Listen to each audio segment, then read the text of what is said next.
La notion du tourisme d'été, avec l'arrivée du vélo tout-terrain, nous oblige aujourd'hui à vivre ensemble. Et pour une station touristique, la qualité de l'accueil, c'est bien entendu au centre de ces préoccupations. Et je vous remercie, M. Anjalden, pour votre intervention.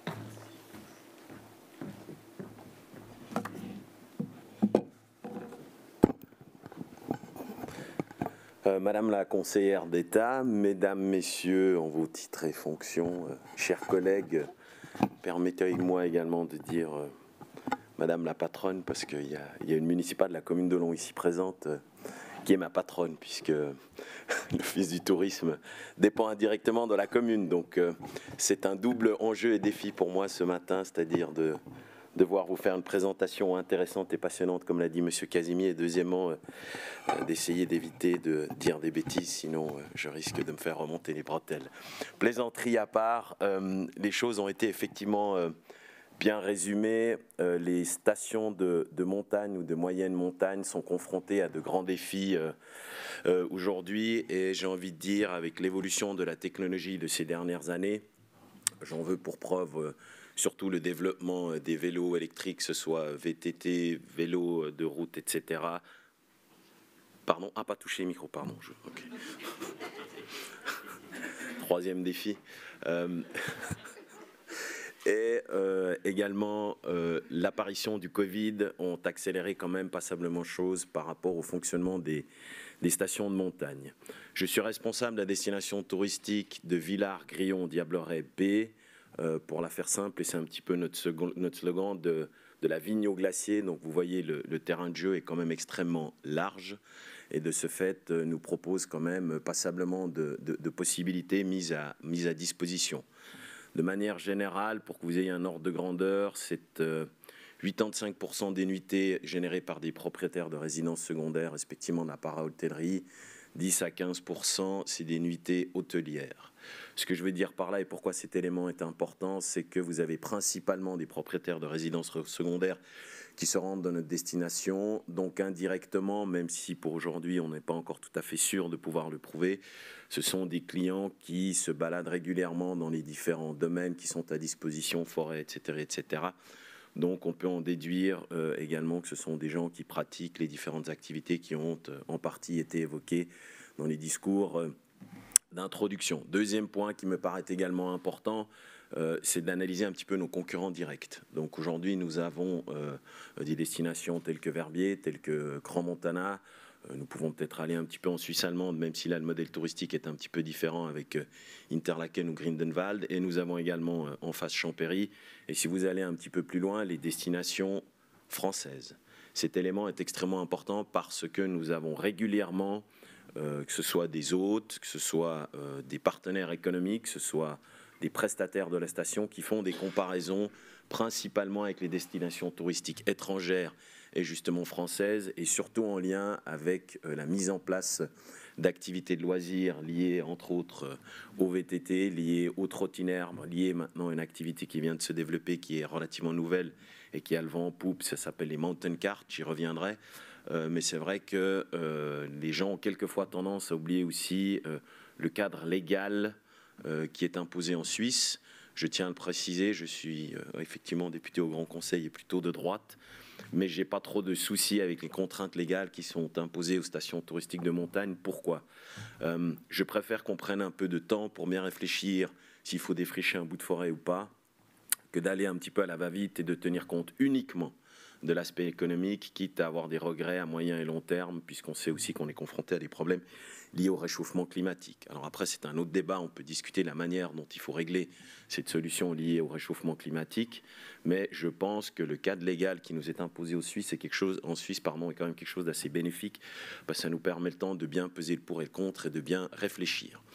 Les défis auxquels nous on est confrontés, cela a été dit, c'est que nous avons, et j'en veux pour preuve aussi les chiffres donnés par M. Casemi par rapport au taux, on va dire, de satisfaction des utilisateurs au niveau des forêts, c'est quelque chose qu'on a ressenti aussi ces dernières années. Nous recevons de plus en plus de plaintes.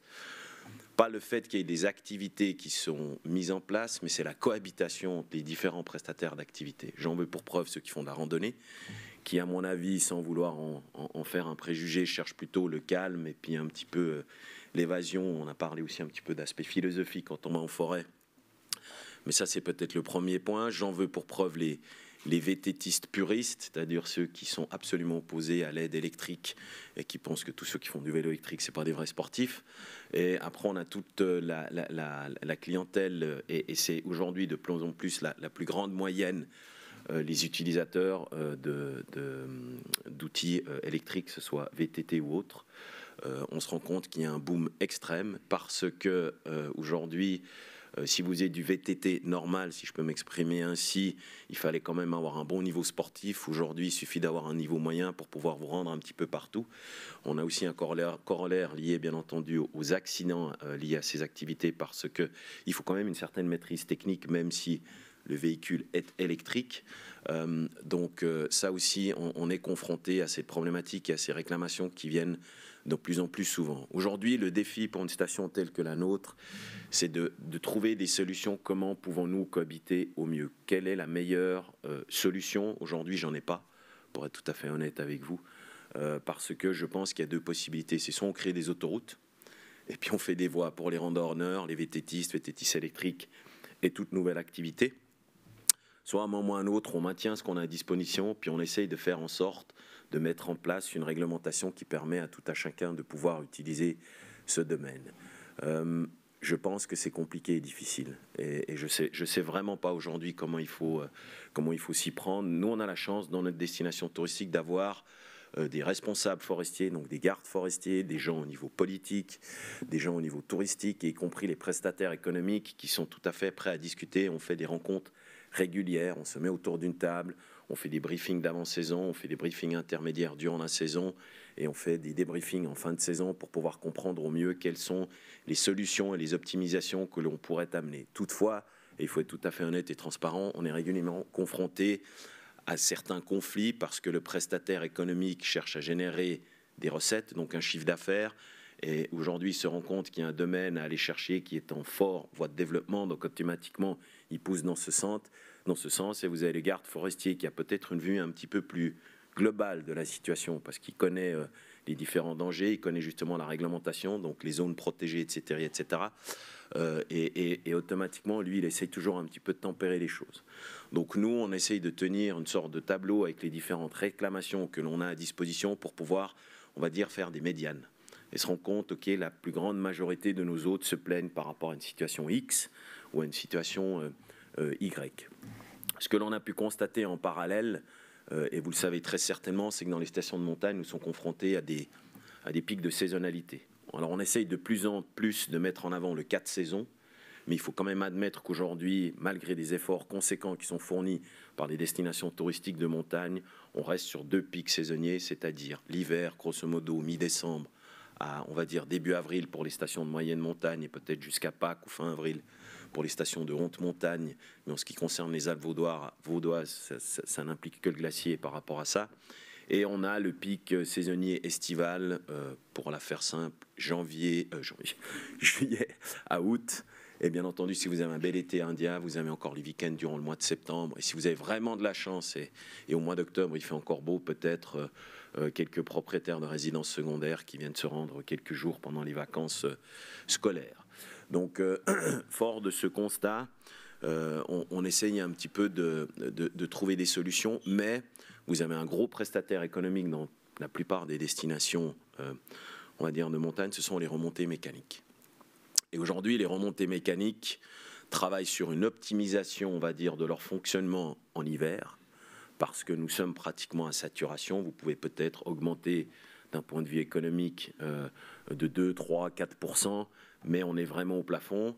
Et le contraire de ça, c'est que vous avez un gros potentiel de développement en été. Donc automatiquement, qu'est-ce que ça veut dire de vouloir développer son potentiel en été? Ça veut dire mettre en place une diversification des activités que vous pouvez proposer à votre clientèle. Il a été dit qu'il y a 20 ans en arrière ou 30 ans en arrière, vous preniez le télécabine, vous descendiez à ski tout droit, puis il y a eu le snowboard, et puis qu'il y a des gens qui montaient les pistes. Aujourd'hui, vous avez des gens qui descendent à ski, qui montent les pistes, et puis qui descendent peut-être par le ciel encore. Donc on voit que ça se développe de plus en plus, et que le champ s'élargit de plus en plus, grâce aussi, bien entendu, c'est quelque chose de positif, mais je pense qu'il faut aussi le cadrer au développement de l'innovation et de la technologie. Donc pour en revenir aux remontées mécaniques, je prends un exemple très concret dans notre destination. Nous, on a mis en place une activité qui s'appelle le Mountain Kart. C'est des tricycles à ras le sol. Donc en termes de sécurité pour le client, pratiquement garanti à 100%.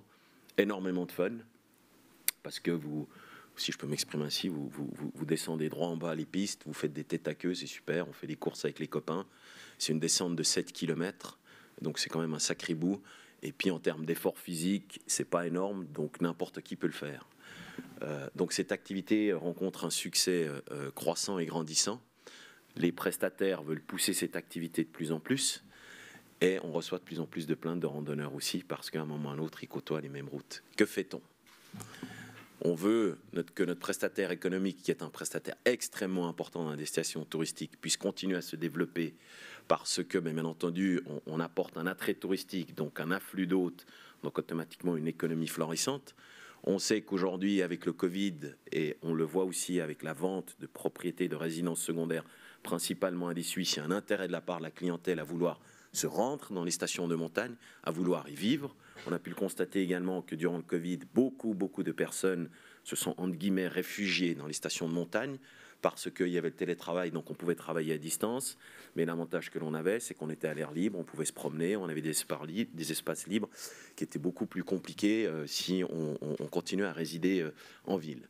Donc nous, destination touristique, on favorise le fait que notre prestataire économique, donc les remontées mécaniques entre autres, vont dans cet axe et cherchent à développer les activités estivales. Mais de l'autre côté, on tient compte bien entendu aussi des remarques justement des milieux, on va dire, naturels, forestiers, etc., qui nous sensibilisent sur le fait qu'il faut trouver un juste milieu.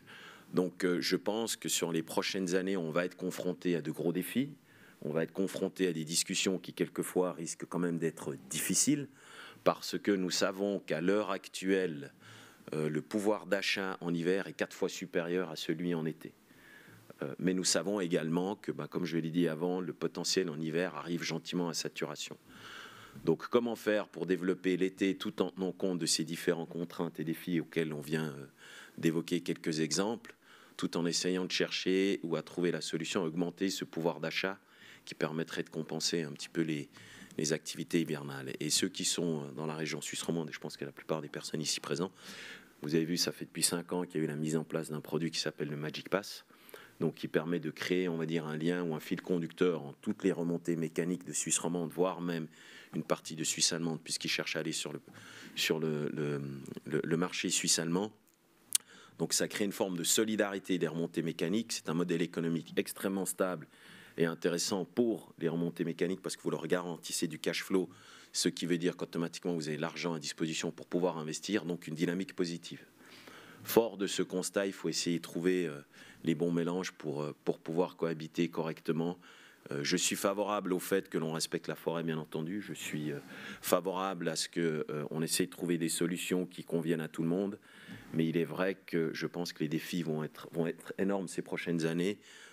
Et je pense, et je conclurai avec ça, que le Covid influence ce processus d'accélération des deux côtés, c'est-à-dire comment devons-nous agir pour pouvoir préserver la forêt, et de l'autre côté, comme je l'ai dit, les prestataires économiques qui disent qu'est-ce que pouvons-nous encore mettre en place pour accélérer, on va dire, ou pour augmenter notre chiffre d'affaires. Et à mon avis, c'est là où ces prochaines années, autant les autorités cantonales, malheureusement Madame Métrou nous quittera au mois de juillet l'année prochaine, mais votre successeur, homme ou femme, aura une tâche, à mon avis, assez ardue ces prochaines années pour que l'on puisse vivre de manière sereine et joviale entre tous. Voilà, je vous remercie de votre attention.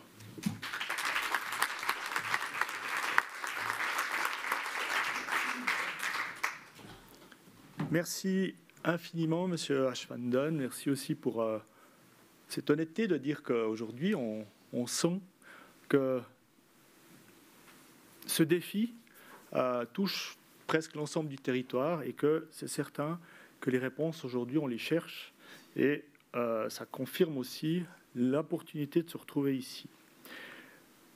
De cette lecture touristique qu'on peut très facilement transférer aussi sur le développement des villes. Finalement, vous avez évidemment le développement des stations touristiques, mais dans les villes grandissent et les besoins à chercher des espaces où on se détend grandissent aussi. Et donc les gens, lorsqu'ils n'ont pas le temps de partir en vacances, vont aller chercher proche de chez eux des espaces de loisirs. Intéressant maintenant de plonger dans un territoire qui s'est donné un certain nombre de règles de jeu, un certain nombre de manières de fonctionner en mettant cet équilibre entre le développement économique et le développement, disons, harmonieux de la nature au centre des réflexions. Et j'ai le plaisir de donner la parole à M. François Margot, qui est un des coordinateurs du parc naturel régional Gruyère Pays d'en Haut, qui va nous parler de ses expériences dans cette mise en place et aussi des défis qui sont encore à venir aujourd'hui. François, merci.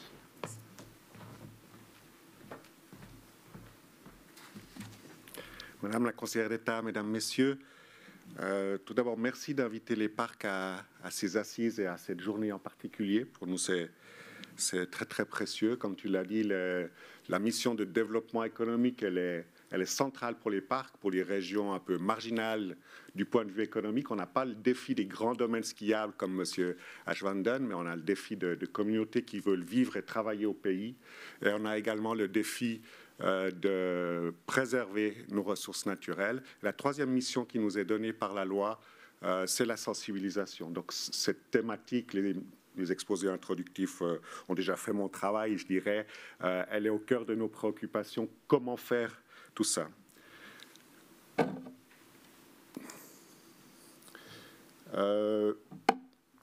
Donc on aimerait bien promouvoir le bois, enfin on aimerait bien parler de la promotion du bois aussi, on est à l'aise avec ça, peut-être plus que sur ce thème difficile. Et nous, les loisirs de plein air concernent, je dirais, concernent évidemment la forêt, mais la forêt comme un élément d'un paysage plus grand, puisque voilà, ça c'est une photo d'une fête de la forêt, qui est une très très belle fête qu'on a faite il y a 15 jours à Latine, mais c'est peut-être une de nos seules forêts plates du parc. Donc voilà. Et en préalable, à ma petite présentation, j'aimerais vous donner lecture d'un texte, je vous donnerai l'auteur juste après. Excepté l'amour et la guerre, peu d'entreprises ont été lancées avec si peu de retenue, par une telle variété d'individus ou par un mélange aussi paradoxal de fringales et d'altruisme que ces activités que l'on nomme loisirs de plein air. De l'avis général, le retour à la nature est une bonne chose pour l'homme.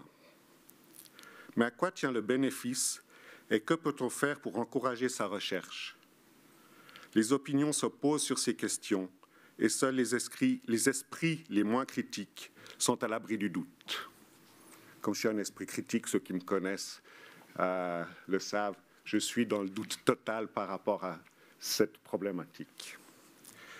Ce texte a été publié en 1938. Il est d'Aldo Leopold, un forestier, pionnier américain de la pensée écologique. Il pourrait être la conclusion de mon exposé, mais je préfère qu'il en annonce le ton.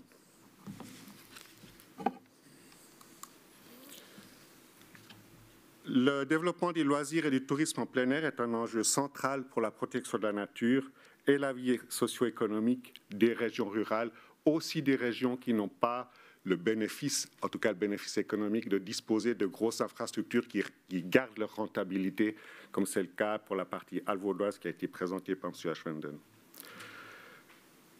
Cette problématique, elle est ancienne, elle n'a trouvé que des réponses partielles et globalement insatisfaisantes.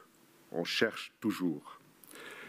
Elle est très rapidement et de manière très grande, amplifiée ces dernières années. Mes préopinants l'ont dit, donc tout le monde a vu ce qui se passait, c'est vraiment incroyable. Par le développement récent des activités sportives de plein air, notamment voilà, avec l'électrification de ces loisirs, IVTT, mais aussi par le développement des performances des individus, par le développement des technologies, des matériaux dont on dispose, et par le développement des GPS, enfin de nos outils. Ça change complètement la donne et vient se rajouter là-dessus le Covid, voilà, les contraintes qui nous empêchent d'aller ailleurs, peut-être aussi un peu de réflexion, dire pourquoi aller si loin alors qu'on peut faire des choses ici. C'est justement ce qu'on promeut, nous, dans les parcs, pour plus de durabilité. Donc, on retrouve une forte concentration sur nos territoires.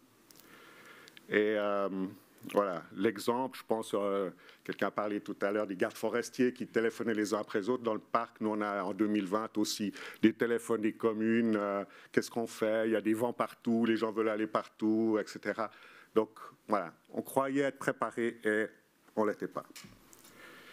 Donc, je vais vous donner quelques considérations du point de vue des parcs naturels, régionaux ou périurbains. On est une famille. Et ça m'a intéressé de prendre aussi l'avis de quelques collègues pour cet exposé. Les enjeux, ils sont simultanés, mais ils peuvent être très divers. On a évidemment un enjeu de préservation des ressources naturelles.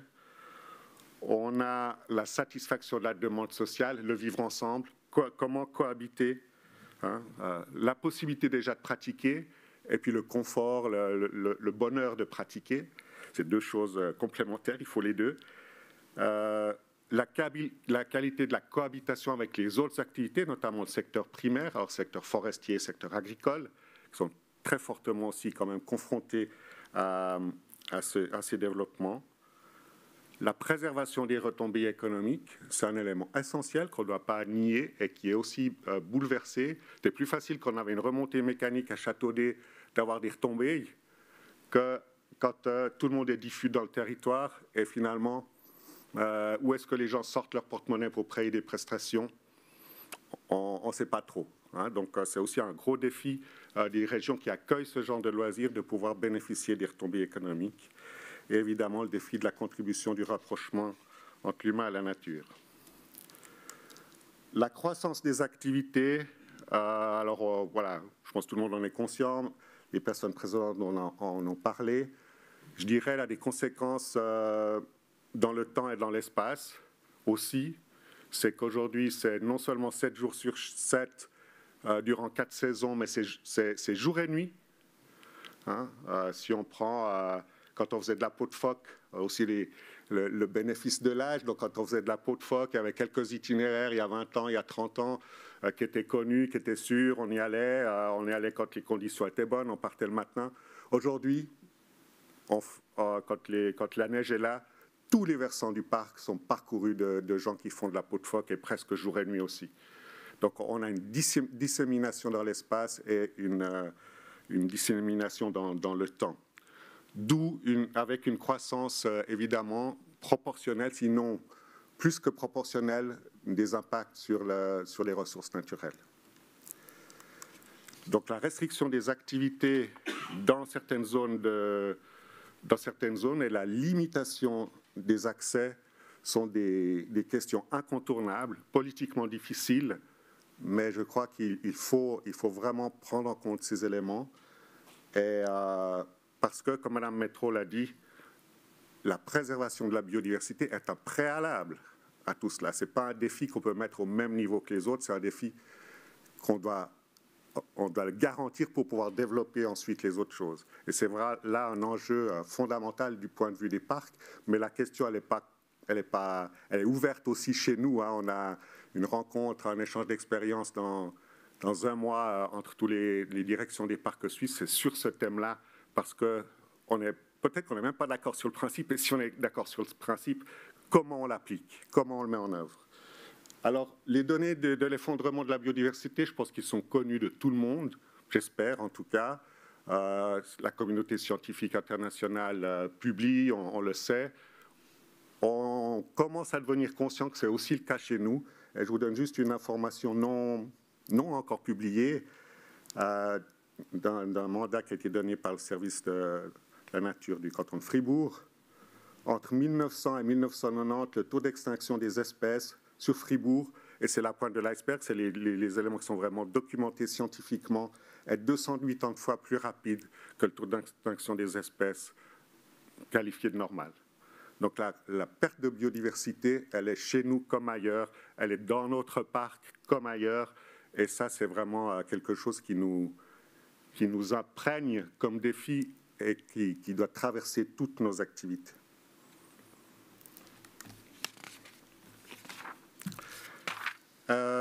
La diversification et la spécialisation des attentes des usagers, je crois qu'on en a parlé avant, c'est évident. Quelqu'un qui cherche du ressourcement, quelqu'un qui fait du VTT sauvage ou du freeride en descente, les deux, la vitesse, voilà, c'est compliqué à gérer. Donc, c'est des défis pour l'offre touristique.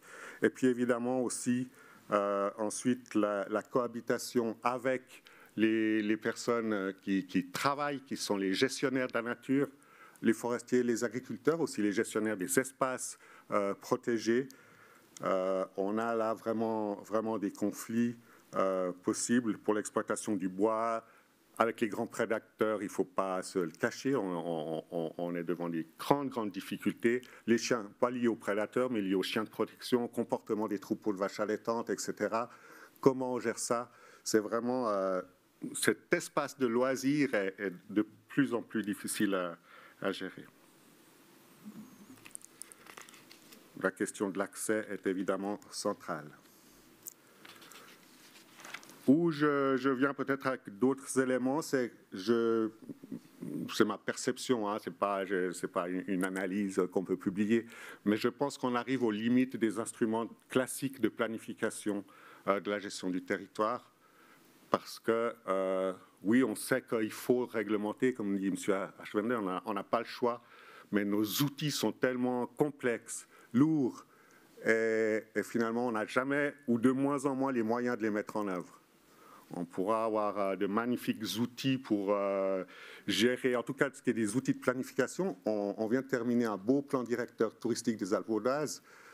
J'espère que M. Ashwender est d'accord avec moi que c'est vraiment un bon outil qui va être mis en œuvre prochainement. Il a été fait de manière très intelligente en parallèle avec la mise en œuvre, la planification des zones de tranquillité de la faune dans les Alpes vaudoises, qui devrait aussi bientôt entrer en vigueur, probablement en même temps. Ce travail était très bien fait. Mais probablement que si on l'avait fait avant Covid, il y aurait des éléments différents. La société évolue beaucoup plus vite que ces instruments. On manque d'agilité dans nos possibilités de travailler pour réagir à cela. On a des pistes, mais là, c'est quand même difficile. Les mécanismes de financement sont insuffisants, en tout cas en ce qui concerne les externalités négatives sur la nature. Comment financer ces coûts toujours plus élevés que coûte la préservation de la nature par rapport à l'extension de ces éléments-là? Mais ils sont aussi insuffisants, comme je le disais, parce que c'est plus difficile d'avoir des retombées économiques dans les régions concernées, pour les propriétaires concernés. Le coût des infrastructures, une société de remontée mécanique, elle a son business plan, elle a son cash flow, elle sait ce qu'elle peut investir, etc. Mais quand c'est collectif, comme des aménagements qu'il faut faire en forêt ou comme ça, c'est très difficile. Hein, donc on a ce type de problème. Et puis la mobilité, souvent dans nos régions, c'est lié à de l'excursionnisme. Donc c'est encore pire parce qu'on n'a même pas, je dirais, les retombées des nuitées dans la région. Alors quelques recommandations. Penser global, agir local, c'était nos slogans quand on était jeunes. Il faut vraiment rajouter un, c'est aussi penser local pour agir global. J'entends, pour agir sur les politiques publiques, etc. Il faut vraiment partir des territoires. Très heureux, Madame Métro, vous l'avez dit, les régions vont rester un élément de réflexion pour les outils réglementaires que vous allez mettre en place. Il faut vraiment qu'on puisse travailler à l'échelle des territoires, comprendre chaque territoire est différent puisqu'on est dans de la vie, dans de la géographie. On ne peut pas faire abstraction de ça. Et ben là, le parc du périurbain du Jorat, par exemple, il fait des comptages, des enquêtes. Ces outils sont vraiment nécessaires, mais chaque fois, on aura des solutions qui devront être adaptées au territoire. La deuxième recommandation, c'est la concertation. Voilà, il semble que ça va de soi. mais après, on est vite repris dans son silo, dans ses contraintes. Donc, vraiment travailler sur la concertation, une approche participative. Je précise maintenant assumer, parce qu'on parle tellement d'approche participative, mais je pense qu'elle a été faite par la DGE Biodive dans l'établissement des zones de tranquillité de la faune. Je vois comment ça se passe à Berne. Hein. Puisqu'on a aussi un petit bout de commune bernoise, ils ont placé une zone de tranquillité sur l'Yan Pass, où il y a, je ne sais pas, 200 places de parc, et puis c'est un lieu touristique. Comment voulez-vous que ça soit cohérent? Donc il faudra reprendre. Dans les Alpes vaudoises, les zones de tranquillité ont vraiment été, il y a un long travail, discuté avec chaque partie prenante, et voilà, on verra, on observera, mais en tout cas, on se donne toutes les chances pour qu'elles puissent être mises en œuvre de manière intelligente et réelle surtout, parce que faire des outils qui ne sont pas appliqués, ça ne sert pas à grand-chose, en tout cas pas pour les usagers. Voilà, on a d'autres éléments. Le parc du Doubs a fait un travail très intéressant sur la gestion de la pression et des opportunités touristiques. Enfin, il faut partir de plateformes de discussion au niveau des territoires. Troisième recommandation, développer et accompagner l'évolution des offres et des pratiques au bon endroit, au bon moment. M. Ashwenen l'a déjà dit, il faut une approche systémique, il faut un territoire pertinent et il faut partir dans une logique de gagnant-gagnant. Il faut chercher ensemble les solutions.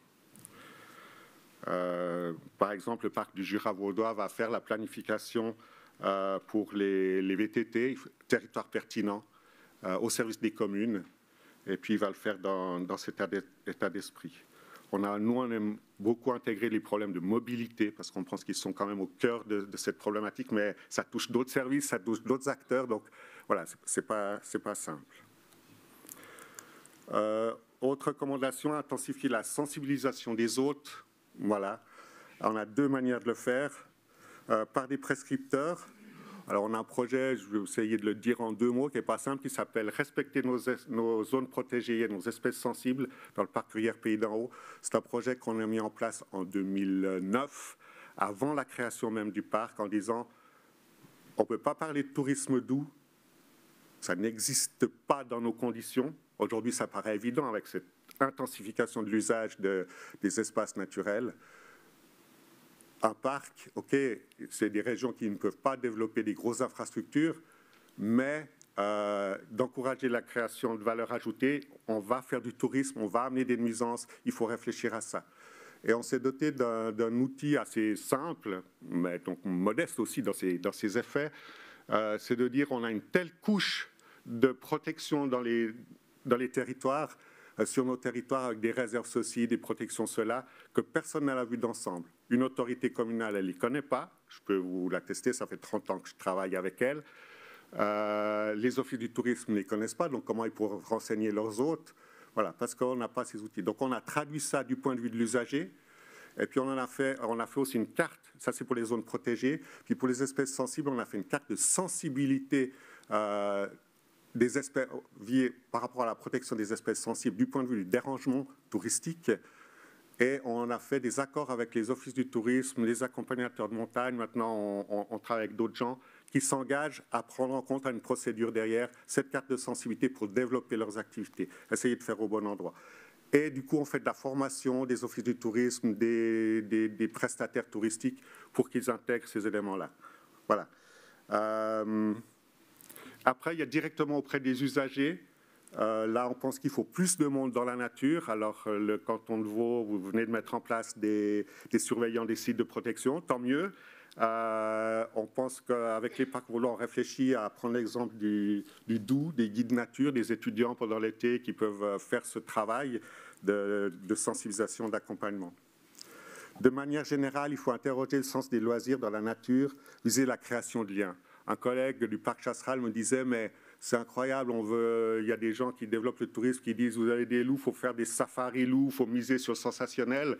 Alors que notre travail, ce qui est beau, c'est de voir les enfants de nos écoles, le plaisir qu'ils ont de découvrir les hirondelles dans leur propre village. Et ça, c'est aussi du loisir de plein air, hein, mais où on crée de la valeur ajoutée humaine et écologique, et non pas on accroît les problèmes. Donc, c'est là-dessus que j'aimerais terminer. Si tu me donnes encore une possibilité de lire quand même une conclusion de Léopold. Merci. Oh, je ne sais pas si j'arrive à lire. Ce qui est inquiétant à l'époque moderne, c'est le chasseur de trophées qui ne grandit jamais. Le chasseur de trophées, ce n'est pas seulement le chasseur. Hein. Déjà à l'époque, en 1938, il met les photographes animaliers, les gens qui vont se ressourcer, qui vont être dans l'idée de revenir avec quelque chose à montrer. Enfin, le trophée, je crois que ça exprime bien ça. Donc c'est le chasseur de trophées qui ne grandit jamais.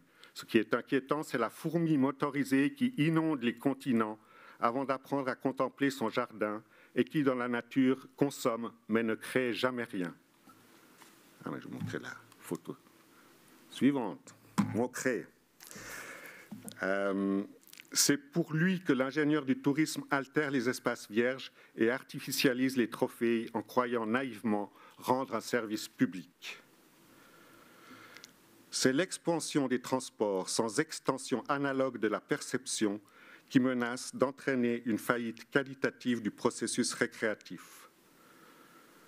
Développer les loisirs de plein air consiste non à construire des routes dans une riante campagne, mais à faire fleurir la réceptivité dans un esprit humain encore un peu aride. Je vous remercie pour votre attention. Merci.